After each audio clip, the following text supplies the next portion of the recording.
Each year, Microsoft Research hosts hundreds of influential speakers from around the world, including leading scientists, renowned experts in technology, book authors, and leading academics, and makes videos of these lectures freely available.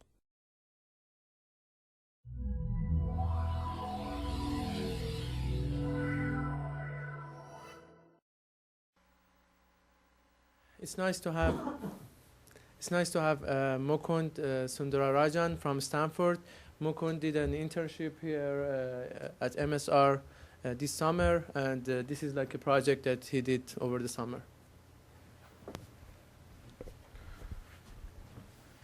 Right, so the only thing I want to add is I'm a graduate student at Stanford. And so this was work done over this, in the summer, partly in the Silicon at MSR SVC and partly while here. So Jason Hartline was my mentor there. And he's now a professor at Northwestern University.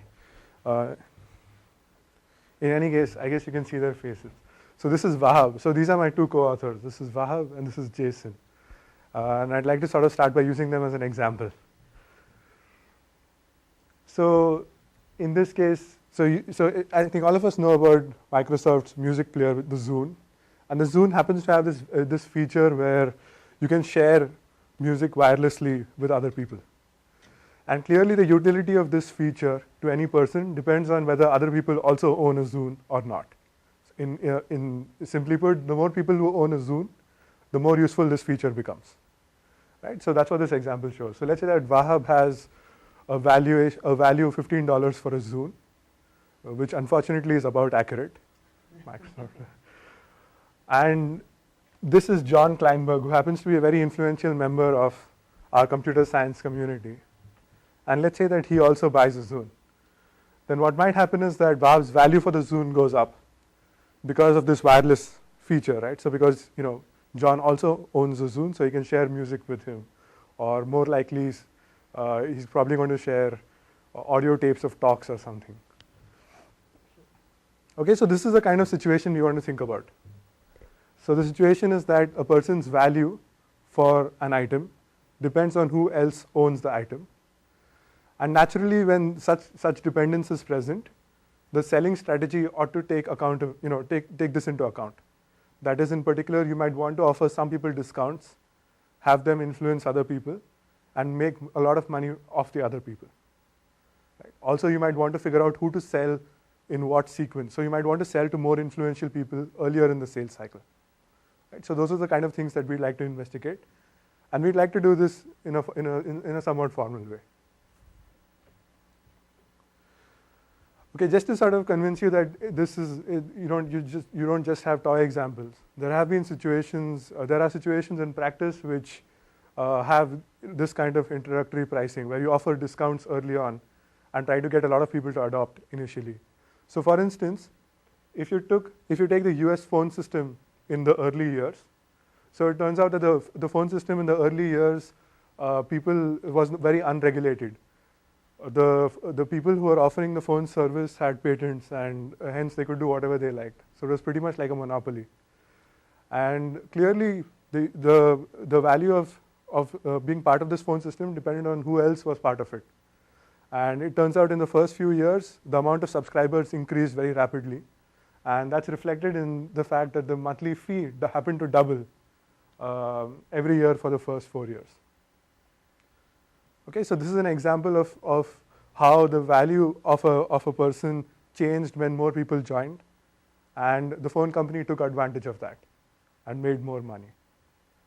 Okay, a different example is in the early CompuServe was one of the first few portals on the internet, and they basically pushed information to people like weather and news and that kind of thing.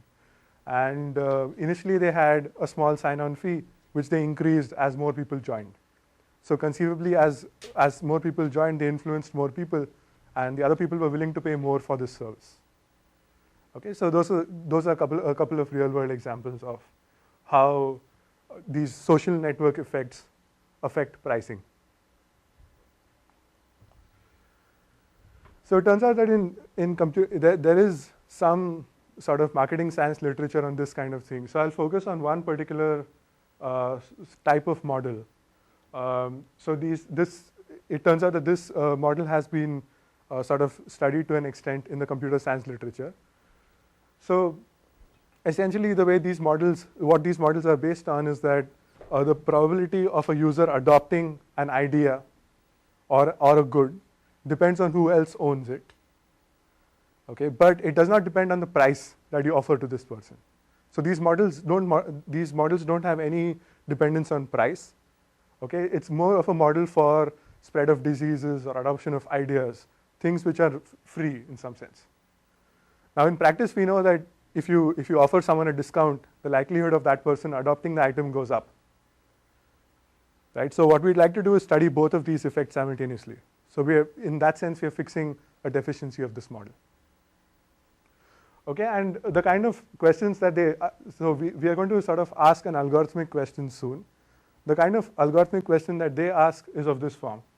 It's like, suppose you have this social network and you know how people influence each other, and you could give the item away free to some k people to start with. Which k people would you give it to?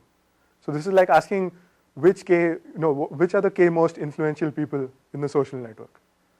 And from a revenue, so usually suppose we're trying to sell items, then we care about revenue.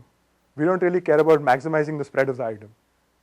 Right? So in some sense, the right objective to focus on is how much money can you make.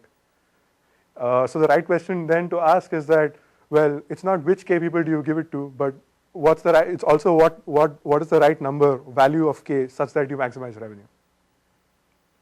Right? So that's the kind of issues that we're going to be dealing with.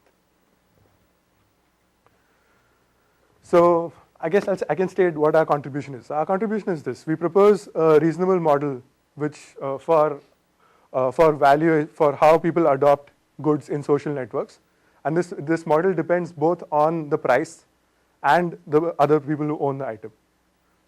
So that's going to be the thing. And then we are going to study revenue maximization in this setting. So in particular, we're going to identify a certain set of strategies which are reasonable. Okay, so I'll go into this more in detail. So again, feel free to ask questions if anything is not clear, especially in the early part of the talk when I'm sort of describing the model. I do have one question. Go ahead. In certain cases, actually, in the case I'm interested in, I would be more interested in maximizing adoption than revenue. Okay.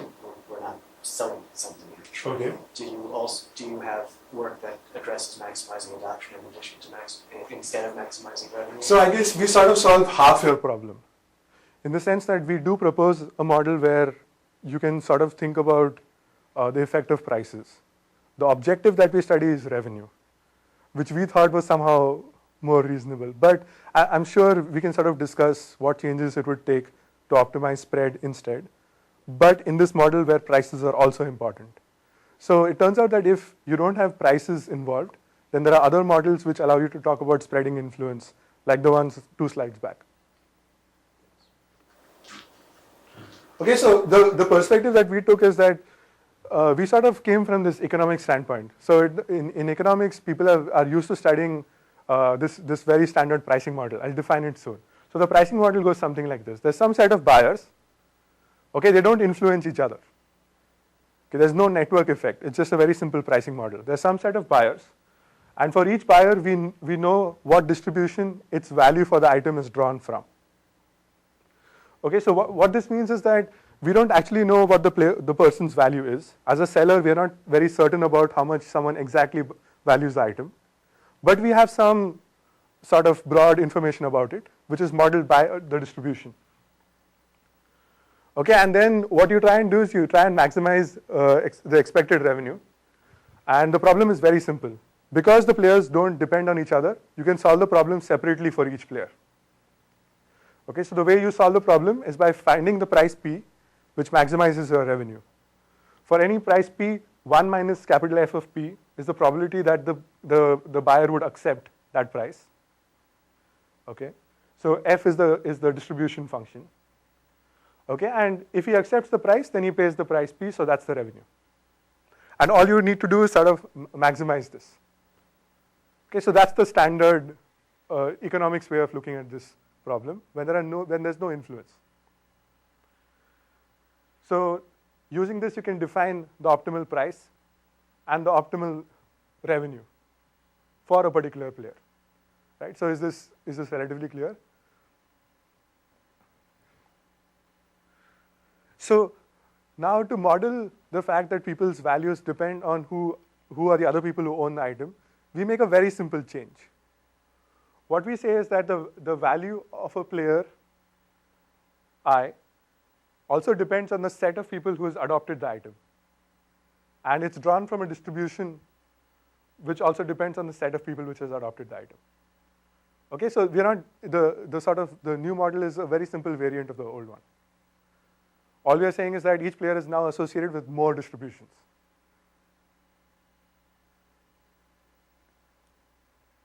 Okay?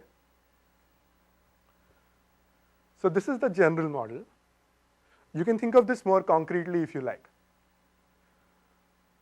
For instance, you could think of the social network as a directed graph where the nodes are buyers and the edges represent how much influence buyers have on each other. Okay? And then you could think about the value of a particular buyer. So let's say that we care about this green node. And let's say that these red nodes have already bought the item.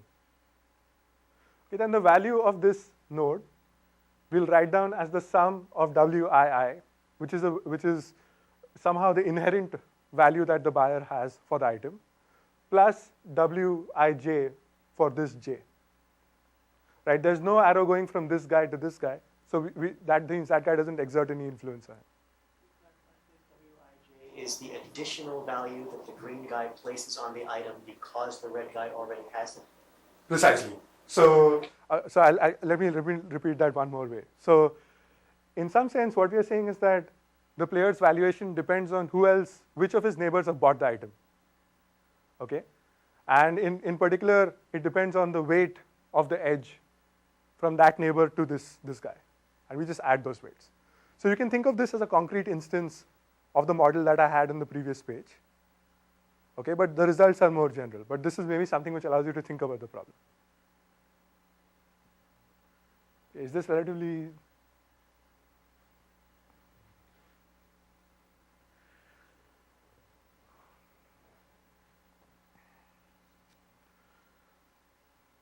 So eventually I'm going to propose some algorithms for this setting. And one problem is I'm going to have to evaluate these algorithms. Okay, and it will turn out that I won't be able to achieve the optimal revenue in some cases. Okay, and so I would want to sort of compare that revenue against a benchmark. So I'm describing the benchmark. Okay, so the benchmark is as follows. It's very simple. It says that so how much money can you extract from one player? Well, the amount of money that you can extract from one player is, let's assume that everyone else has bought the item, right? And then try to extract as much money as we can from this guy. And then add that up over all the players. Okay, that's the benchmark. So it's a very simple benchmark. Okay, so for each player, we assume that everyone else has bought the item. Okay, and then we add up the revenue that we collect from each player. And that's clearly no marketing strategy can achieve a revenue higher than that. Okay, so the one thing I want to clarify is this quantity, what this function means. So it's slightly complicated, but bear with me. So what this is saying is that this is the revenue that you can extract from player I, knowing that some set S of people have already bought the item. Okay, so it's in this sense it's a function of a set, and it gives you a real number, which is the revenue. Okay, so the other thing I want to clarify is that when you want to offer a price to a player, it's not necessarily meaningful to extract as much revenue as you can from that player. In particular, what you might want to do is offer that guy a discount so that that player adopts and influences other players. Right? So in some sense, the optimal price is no longer optimal. Okay, so this is something we'll take into account. Go ahead. On the previous slide, Yeah. B/I is the set of B, is the set that includes everything in B except for I. That's right. That's exactly right. So I won't use it again. I would use it again. Okay, so now let me define the algorithmic question that we're going to ask. Okay, so the algorithmic question we're going to ask is that suppose you, so it's in some sense it's like a traveling salesman. Okay, so suppose there is this seller who goes around offering a price to each buyer, and he can do so by visiting the buyers in some sequence. Okay, and he knows which of the people who he's visited earlier has already bought the item. Okay, so he can just go and offer this buyer some price. And the buyer either accepts that price or not. He accepts the price if and only if his valuation is greater than the price. Okay, and this goes on. And the question is that at the end of this process, the seller extracts some amount of revenue from the system, and you'd like to optimize this revenue. Okay, so there are two things for the seller to decide roughly. So one thing that the seller needs to decide is the sequence with which to visit the buyers. And the second thing that the seller needs to decide is what discounts to offer people. Okay, so the question, we are trying to come up with algorithms for solving this problem.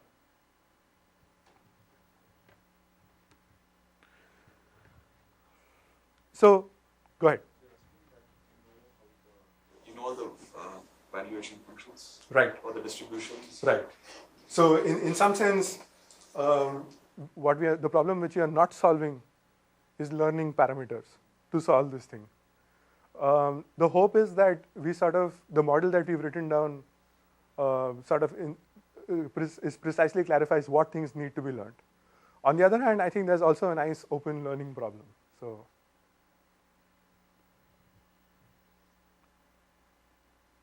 okay, so the main question that we are trying to ask is what kind of algorithmic techniques work to solve this problem. Now notice one thing, so for people who study combinatorial optimization, note that the existence of these prices makes things messy, right? So this price is some continuous thing, okay? So it's not a very combinatorial object. So one thing that we're trying to figure out is how to sort of think about this algorithmic problem.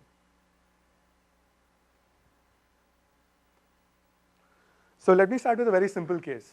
So it's the symmetric case. So assume that all the buyers are completely symmetric. That is, they have the same influence on each other, and they have the same valuations in general. The way we'll model this is that the value of a buyer I, assuming a set S of people has already bought the item, is drawn from some distribution Fk. Note that this distribution does not depend on the identity of I, and it depends only on the size of the set S. Right, so that's symmetry for you. So it's some function of k, not specified. It's some function of k, so it's just some distribution function, but it's not specified, exactly. It's more of. Say that again? It's like the complete directed graph. Correct, you can think about it as the complete directed graph. Everyone has the same influence on each other, yeah. And it's small. And it turns out you don't even need that, but let's think about it as monotone. So in particular, I'll assume in this talk that people only have positive influence on each other, which is questionable when it comes to some items, but let's not go there. Okay, so one thing that you see in the symmetric model is that because all the buyers are symmetric, there's no question of what sequence in which to visit them. Any sequence is perfectly fine. The only problem which remains is what price to offer someone when you visit them. Now, notice that this price depends on only two things. It depends on how many people remain, because in general, if a lot of people remain, you want this guy to buy so that he can influence those people. And it also depends on how many people have already bought, because depending upon how many people have already bought, you know this guy's value, the guy who you're visiting at the moment, right? So what this means is that the price that you offer someone depends on only two things: the number of people who've already bought the item and the number of people who remain. So somehow it's a very simple problem, and it turns out that all you need to do is write down some sort of a simple recurrence, or you can call it a dynamic program, or it's an induction, or whatever, and you can solve to figure out what the optimal price is. Okay? So the expression of interest is this. So what this is saying is that, let's suppose that you've already calculated the optimal revenue that you can get when k players have bought and t minus 1 remain, and when k plus 1 players are bought and t minus 1 remain. Then you can sort of figure out what price to offer in the case where k people remain t people remain and k people have already bought. Okay, so it's just a simple recurrence. So what's the point? So suppose you offer some price p. There's some probability that the current guy will accept. That's precisely this amount. If the current guy accepts, then you get a revenue p from him, and you get this amount of revenue from what the system which remains. If the guy rejects, which happens with this probability, right, it's just 1 minus that, then this is the amount of revenue that you get. And it turns out that you can solve these separately, and just sort of, this is just a simple recurrence which you can solve to figure out the optimal price in this case. Okay, so the symmetric case, what I'm trying to argue is easy. It's like you can sort of easily write down and solve and find the optimal solution. Okay, is this so much fine? Right. There's one other thing which I want to point out, which is that assume that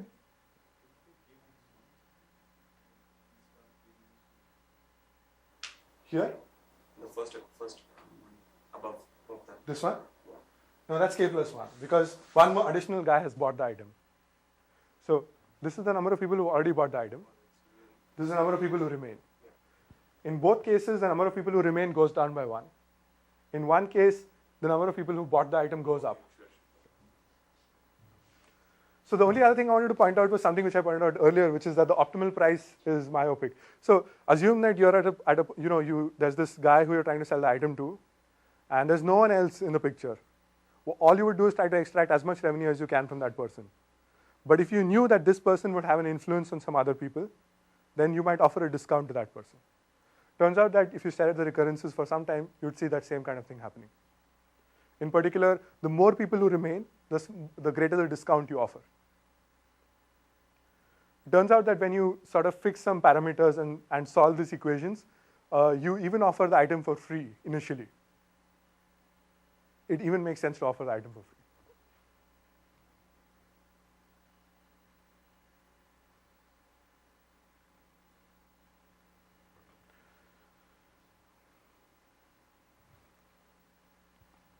So I might lose some people here, but I'll try and catch you again after this slide. So in computer science, when you're trying to solve a problem, we typically try to figure out if it's how hard the problem is. And the standard way of doing this is by trying to figure out if a problem which we previously knew to be hard resembles the one that we're trying to attack. So what happens is that with this specific problem, it turns out that it is under some settings equivalent to a well-known hard problem. Okay, and this is going to motivate us to look at approximation techniques. Okay, so now what's the well-known hard problem? It's something called the maximum feedback arc set problem. Okay, so the maximum feedback arc set problem looks something like this. So you have this directed graph. The edges have weights on them. Okay, and the issue is to figure out an ordering over the nodes such that you maximize the weight of the forward-going edges.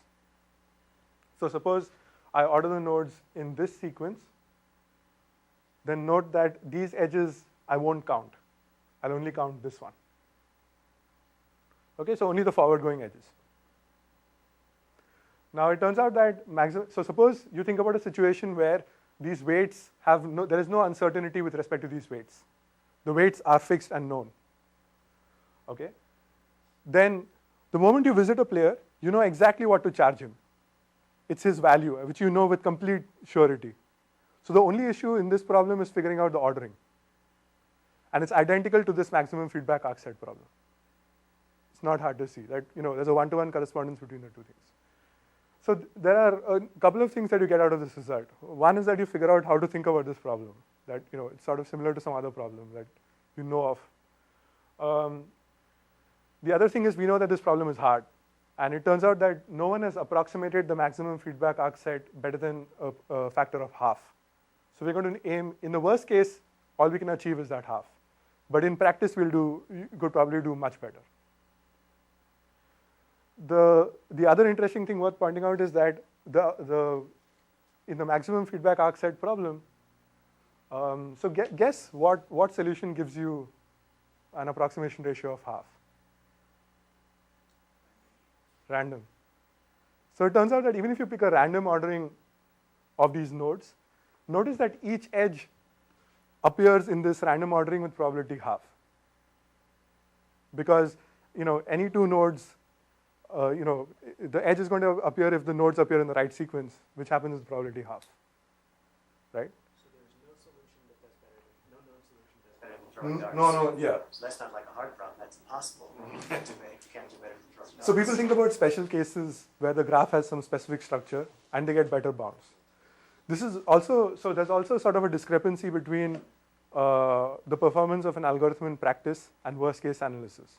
So you might find that if you had some reasonable heuristics, you would get close to optimal almost always. But every once in a while, you get thrown off. And what we are saying is that you cannot always do very well. So this is somehow an artifact of the thing that we want to, when we sort of, some of computer science thinks about worst case analysis, where we prove stuff and we don't really think about what happens in practice. Kind of thing. Most people think about how much better you can do compared to the random ordering. So we know that if we don't compare to optimum, but we compare to the random ordering. Right. So I mean, what Vahab is saying is that maybe you want to change the benchmark. Rather than achieving the optimum, try to see how much better you can do than random. So it tells you that. Okay, so I'll skip this slide. So now, where are we right now? So we knew that the symmetric case was really easy. And we know that in general, the problem seems hard. And doing better than a half means improving on some standard, well-known hard problem. Okay, so we're going to think about approximation algorithms. Okay, and this is the precise form or strategy that we're going to think about. So we're going to start off by giving some set of buyers, the set I, the item for free. We'll call this the influence set. It's like influencing them. And in the second phase, which we call the exploit phase, we'll visit the remaining buyers and extract as much revenue as we can from them. So that's why it's called the influence and exploit strategy.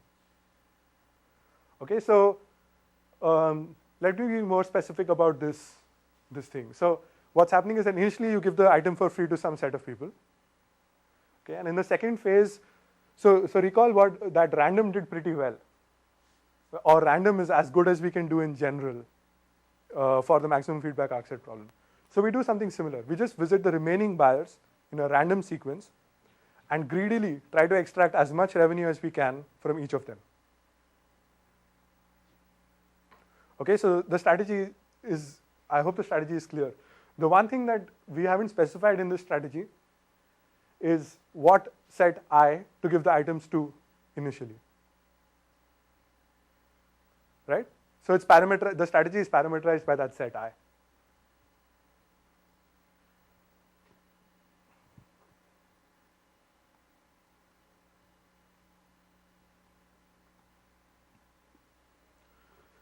So additionally, I'm going to make an assumption that certain revenue functions are what is known as submodular. So submodularity basically means diminishing returns. And I'll tell you in what sense. Suppose you have one fixed buyer, and you discuss the influence that some other buyer has on this buyer. Then the marginal influence that this guy has on this other guy goes down as the number of people who bought the item goes up.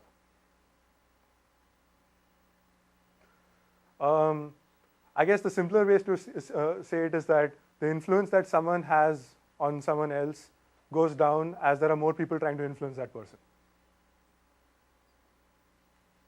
Okay, so we're going to assume that, so based on this, we're going to assume that certain set functions are submodular.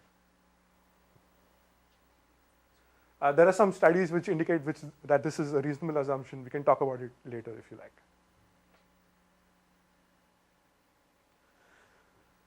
So I promised you approximation. So let me start off by telling you what kind of approximations you get. So a simple thing to sort of prove is that in the worst case, no matter what, without any sort of structure on the problem, it's easy to get a 1/4 approximation. by selecting the set I in a particular way. So it turns out that if you just select the set I by giving the item free to half the people, then you end up getting a 1/4 approximation. The reason for this is fairly simple. It's to do with the diminishing returns assumption that I had on the previous page. Okay, so in particular, what happens is that so with probability half, I'm going to get no revenue from someone because I'm giving him the item free. Suppose I do try to extract revenue from someone, then half that person's neighbors are going to be influenced already. Okay, and because of diminishing returns, things work out correctly, and so I can actually extract 1/4 of the revenue, 1/4 of the worst case revenue from this person. Okay, so in the worst case, it's easy to sort of prove a 1/4 approximation. In practice, I mean, the ridiculous part about this is that you're giving the item free to far too many people. But it's just sort of worst case analysis which calibrates our expectation. So half is the best fraction to choose? In this case? Yeah. Yeah, for this kind of thing. Without making any assumptions on anything, yeah, sure. So now what I'm going to do is sort of make additional assumptions and tell you how this bound improves. So the first assumption that I'll talk about is an assumption that economists make in practice about the distributions of the values of people's values for an item. So it's something called the monotone hazard rate assumption. So the intuition behind the hazard rate assumption is that it's, well, don't say intuition. I guess I shouldn't say intuition. So the hazard rate assumption is some condition on the distribution function. Okay, intuitively, it sort of says that, let me not go there. Okay, so it's some condition on the distribution function. It's satisfied by several distributions in practice, like the exponential, the uniform, the Gaussian, and so on. So it's like, in one sense, it is an assumption, but it's not very restrictive because many distributions satisfy it. And it's also sort of justifiable that such distributions would occur in practice. So it's a reasonable assumption. And it turns out that it has nice closure properties. As a technical aside, so whenever we sort of deal with distributions, if we sort of want to say something more general than just analyze the uniform distribution, sometimes this condition becomes very useful. So the upshot of this condition is very simple. It says that suppose you try and extract as much revenue as you can from someone, that person still sticks around with some non-trivial probability. So he accepts the optimal price with some non-trivial probability. That's the main sort of technical thing about this condition. And it turns out that allows you to sort of improve the approximation ratio further.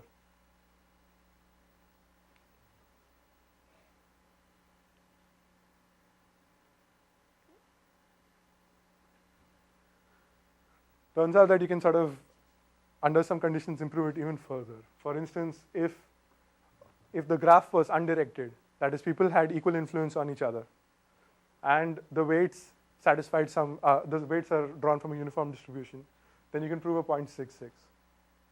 Notice that the 0.66 is better than half, but that's not an anomaly because we're thinking about undirected graphs somehow.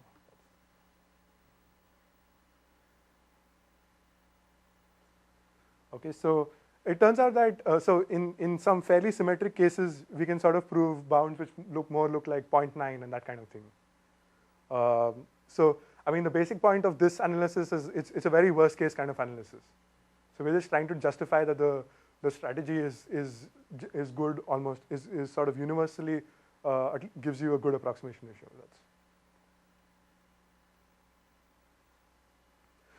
So it turns out that do such strategies happen in practice? So early in the sales cycle so I don't know how many of you know about TiVo. TiVo is this digital video recorder. It's something which allows you to watch your shows whenever you like.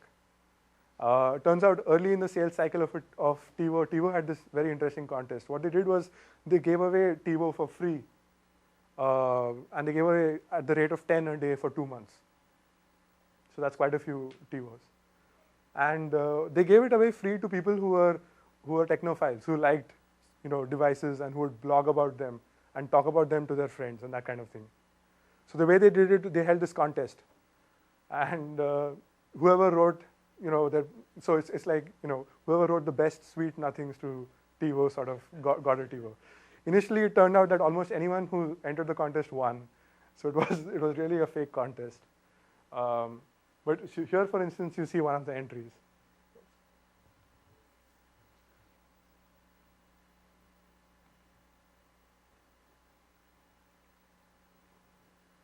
I mean, it's not even.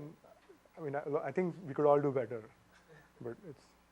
So the question is, why did TiVo do this? It turns out that, so on the one hand, this strategy resembles our strategy very closely. You give the item away free to some set of people, and then they go and talk about it to their friends, and there's so some free marketing buzz created, and then you extract money from the remaining people. Turns out that TiVo had multiple sort of good reasons to do this beyond what we can model in our thing. So, for instance, this was one of the entries to the TiVo contest. One of the participants simply pointed out why TiVo was doing this, and he got a TiVo for free. So he said, "I'm very happy with my current TiVo. Give me another one." And then he says that the only reason you're doing this is because of some tax write-off. So the real reason apparently, so one of the other reasons why TiVo did this was, in some sense, TiVo gave away for free its older version. And because it was trying to get, it would have taken the older version and put it on the market at a discount. Instead, it did this with the older version. So that's. So what we've discussed so far is that there's this particular strategy called the influence and exploit strategy. And we've discussed that in the worst case, this strategy does reasonably well in various settings. The one question that we'd like to ask is, well, in general, suppose you had a system with certain parameters, how would you find the right set I of people to give the item away free to? Okay, so remember it's parameterized by this set I. Who would you give the item away free to? Which are the influential people in your network? So the question is, how do you compute who the influential people in your network are? Okay, so that's the problem that you want to solve. So now it turns out that you can prove that the revenue as a function of the influence set has certain very nice properties. And you can sort of use very recently developed techniques by Feiger, Mirrokni, and Vondrack to get a good approximation for the best set I to offer the item free to. So the one thing I want to point out about this set function, so what is the set function? What this set function is that suppose you offer the item free to some set of people, how much revenue would you make as a function of this set? That's the set function. Note that this function is not monotone.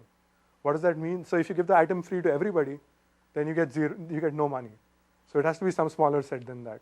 Turns out that monotonicity would have made things much easier, but we don't have it. So you need to apply a somewhat more complicated set of techniques. Okay, but it turns out that the basic technique is sort of not very hard to describe. So it's based on local search. It just says that you sort of find the right set I by just adding and deleting to that set. You sort of successively add and delete to that set so long as there's an improvement, and that's the set I you use. Okay, so suppose you start with this node, then maybe you're getting some amount of revenue. Think about this as revenue. Then maybe you include one more node and give the item free also to that node, so the revenue increases. Maybe you also give it free to that guy, the revenue increases a little bit more. And then you drop that guy, and the revenue increases. Right, so it's not monotone, that could happen. Right, so that's the general sort of way that their algorithm works. It turns out that, so this kind of local search is susceptible to local minima. And they have a slightly more complicated technique which tries to smooth things more and which is less susceptible to local minima. So but take a look at their paper if you're interested. You add somebody and your function goes down, so you decide, oh, I'm not going to add him after all. That was wrong because you really should have kept him in there because with a few other people. Exactly, that kind of thing, exactly. So just to recap, I mean, here's our basic contribution. So we propose a model of adoption where adoption depends both on price and the number of the set of people who own the item. And we identify a certain family of strategies, which we point out are reasonable and they're fairly natural. And we also discuss how to optimize over that set of strategies. So that was this local search thing. So I'm going to sort of finish by talking about some other literature which sort of applies to this kind of problem. So maybe if some of you are broadly interested, then this might be interesting to you also. So the first thing I want to point out is so there's some work in economics which looks at this kind of settings, but typically their focus is different. They're not trying to find the right strategy. What they're trying to see is model the system and figure out what happens. Okay, so for instance, they sort of assume that there are multiple buyers in the system, and the seller can change prices across time. Okay, and so buyers can sort of then wait for the price to fall, let's say, and then buy the item and so on. So this describes the buyer rationality. The seller can also strategize similarly. So the right thing to think about then is some sort of an equilibrium concept. And then they sort of study those equilibria and find out what properties those equilibria satisfy. So it's actually the model parameters are very simple, but the analysis becomes complicated because you have to think about this equilibria and things like that. So notice that in our case, we sort of assumed a very simple thing where the seller goes and offers someone a price, and that guy either accepts or not. So the buyer strategy is very simple. The other kind of things that people look at is what network topology is best for optimizing revenue. Is it a complete graph? Is it some sort of a cycle? That kind of question. Why is that an interesting question? Because if I've got a bunch of people, Yeah. some of whom know each other and some of whom don't, Yeah. I don't get to choose. You don't get to choose it. I completely agree. Okay. But it's like, there's really a lot of literature, and this is like some fraction of it, stratified sampling. So some of it is, a lot of it is useful. Some of it. So currently, we are actually continuing to think about this problem. Currently, the thing that we're thinking about is, let's assume that there's no traveling salesman. So the guy doesn't go and visit people in some sequence, but he just fixes some prices in advance. Then what's the right strategy to follow? That's one thing we're thinking about. The other thing is that the model that we've considered so far has price discrimination. So each person you offer a different price. So suppose price discrimination was not allowed, but you could still start by giving the item free to some set of people. Then we'd like to see what kind of results we get. So that's another thing we're thinking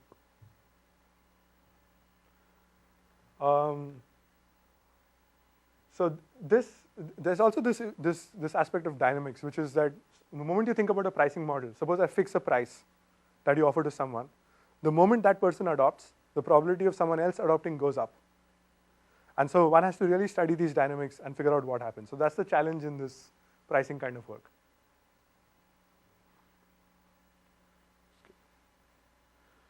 So finally, I sort of want to talk about the learning problem. So the problem we do not solve is how do you come up with these parameters. So it turns out that people have studied this kind of a problem from a learning standpoint, but not quite. So let me tell you what I mean. So there's work on trying to figure out how much people influence each other, and they solve the learning problem for that kind of thing. But there's no study about prices in that setting. So it's more about the propagation of free goods or ideas, or who joins LiveJournal or something of that sort.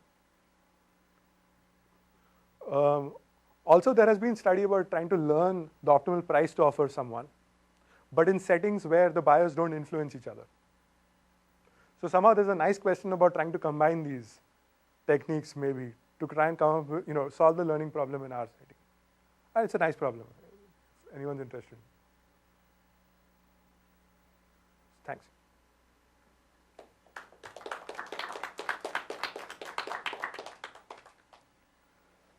Questions?